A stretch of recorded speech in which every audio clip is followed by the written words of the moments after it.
Ryan, congratulations on both films. You are absolutely spectacular in both. Let's start with Ides. As a Canadian, how much did you know about the American political system? Not enough. Not enough. So what did you do? How did you, where did you start to get to know what's going on there in the back rooms? I read stuff, I talked to people. A lot of the people I talked to were off the record, so, but I had a lot of help. And did you hang out with people that, spend time with them to just really get to know what's going on? I mean, it's a scary thing when you watch this movie, and I'm sure we see it in Canada too. Or are we just too nice? I don't really know. What do you think? I think we're just too nice. I said that yesterday, and Paul Giamatti really went at me for that.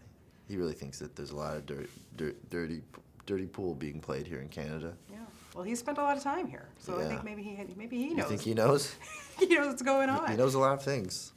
Going to work every day with George Clooney. Highlight for you? Well, he's such an interesting guy. He's doing so much all the time. He wrote, direct, produced, starred in the film. He's got satellites over Sudan, taking pictures of the border that he's navigating from his cell phone. He's checking the scores on the game. He's got a few practical jokes in the work at all times. He's just very busy, and he's so high functioning, that it's like kind of fascinating to watch somebody like that in action. Yeah, and do you learn a lot from a guy like that? Yeah, you learn a lot, but it's also like I don't function at that level, so I don't, it's like not something I can really, you can't keep up. Yeah. You can just kind of. He's Superman. He's pretty.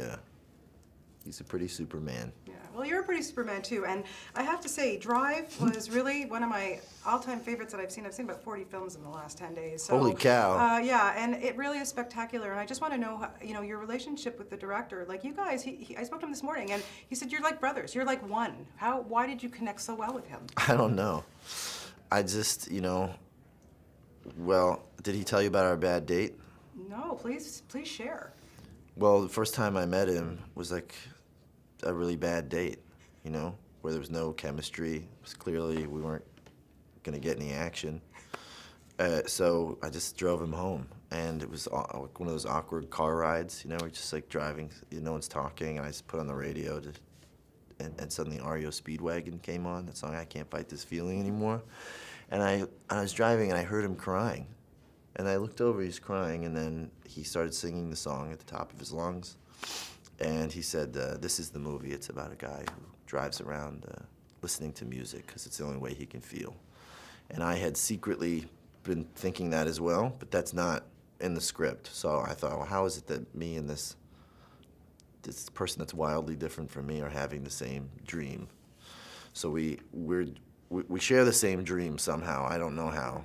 And so I think it makes for a good team, Yeah. So did it end with a kiss goodnight then? No, we just kind of creatively copulated and made a movie baby in my car. Very quickly, the movie-going experience, I'm doing a feature on it. Why is it so important? Why do you love to see a movie in a theater? Not on your iPad, not on your phone. Yeah.